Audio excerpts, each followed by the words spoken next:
and this is my Lab 3 Physics 2211 summary video for the black hole lab. The purpose of the lab was to use the momentum principle to estimate the mass of a black hole from the given x and y coordinates of a star rotating about it. The mass of the star and the change in time were also a part of the given parameters. Using VPython, we were able to calculate FNet, FNet parallel, and FNet perpendicular, and these FNet values were then used to approximate the mass of the black hole using Newton's gravitational law. Newton's gravitational law states that the force of gravity acting on an object equals the gravitational constant times mass 1 times mass 2 over the radius squared.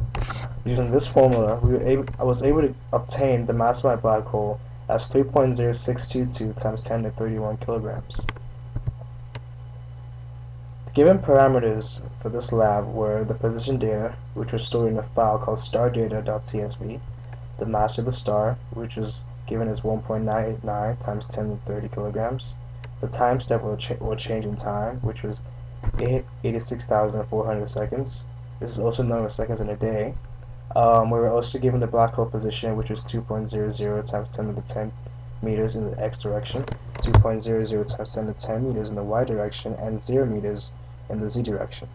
We also had the gravitational constant, which was 6.67 times 10 to the negative 11.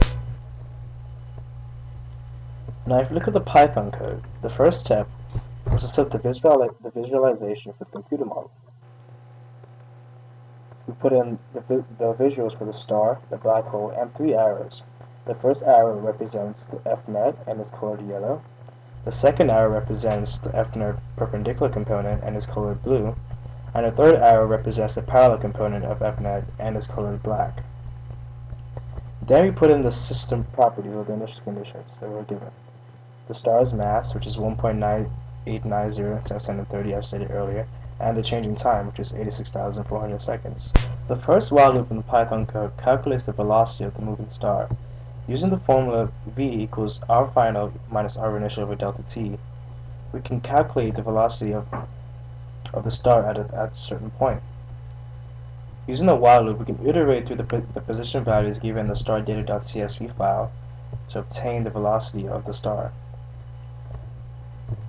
The next while loop computes the change in velocity and also the momentum for the star.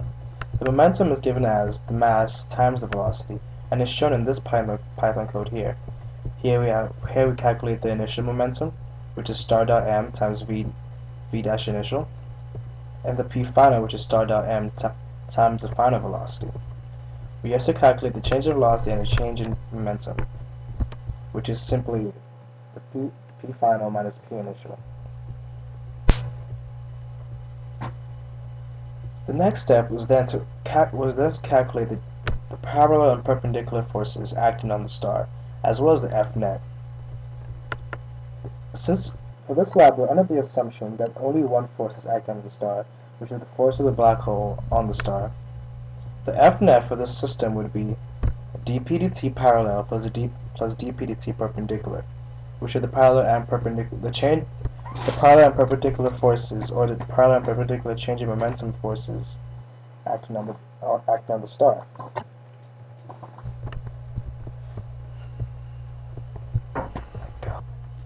The next step is then calculate the parallel and perpendicular forces acting on the star. For this lab, we were under the assumption that only one force was acting on the star, which is the force of the black hole on the star. And for this lab, the FNet is given as dp/dt parallel plus dp/dt perpendicular. In the Python code, dp/dt is simply the change in momentum of the change in time. However, to calculate the parallel and perpendicular forces, that was much trickier. For the parallel component, we simply took the change in magnitude of the momentum over the change in time times p hat, the directional component of the momentum, and is shown in this part of the Python code here, where we create a unit vector that points in the direction of the momentum by simply dividing p initial over the magnitude of p initial. We then calculated the magnitude of the momentum, the change in magnitude of the momentum with the change in time, which is mag p final minus mag p initial over delta. and then we simply multiply that by the unit vector, so it's always pointing in the direction of the momentum. After calculating dp/dt parallel, we then have to calculate dp/dt perpendicular. dp/dt perpendicular is given by the equation m, the magnitude of velocity squared over r. But for this lab, we were not given the radius, so we had to use a different method to calculate dp/dt perpendicular. From this equation here, you can see that dp/dt equals dp/dt parallel plus dp/dt perpendicular. Since we already know dp/dt, and we also know dp/dt parallel, it's now easy to calculate dp/dt perpendicular by subtracting the parallel component of the change in momentum from the change in momentum dp/dt.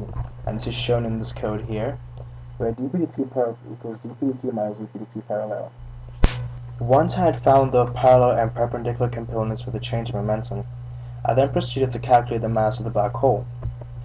First, I found the distance from the black hole to the star by saying the magnitude of the star dot position minus origin dot position squared, and then by manipulating Newton's gravitational law to solve for mass 2, we come up with the Python code that allows us to calculate the mass of the black hole, and which is given this line here. Now we'll run the code, and you can see that it prints out the mass of the black hole as 3.0622 times 10 to the 31 kilograms, as stated earlier here. Running the code allows us to see the path the star will take around the black hole. As you can see, initially, the parallel component of the change momentum of the star points in the direction of the motion, and then as time goes on, it points opposite the direction of the motion, which means that the star was initially speeding up as it went around the black hole and then started to slow down as it got farther and farther away from the black hole. Also note, in blue, the perpendicular component of the change in momentum always consistently points towards the center of an imaginary piston circle, which is always tangential to the motion of the star. And also note the F-net in yellow, which points towards the black hole, which means that the black hole is exerting an attractive force on the star. In this lab, it is important to note that F-net and the change in momentum dp/dt are one and the same.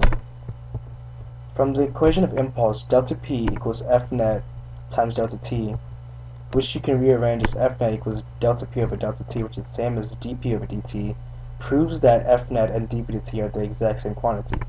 The same theory applies for F-net perpendicular and F-net parallel, as well as dp/dt perpendicular and dp/dt parallel respectively. Now onto the what-if questions. Imagine a black hole whose mass you found was removed, and a different black hole was placed in the same location. Assume the motion of the observed star remains unchanged and is affected only by the gravitational force of the new black hole. Could you tell the difference? The answer is, it is not possible to tell the difference between the two instances.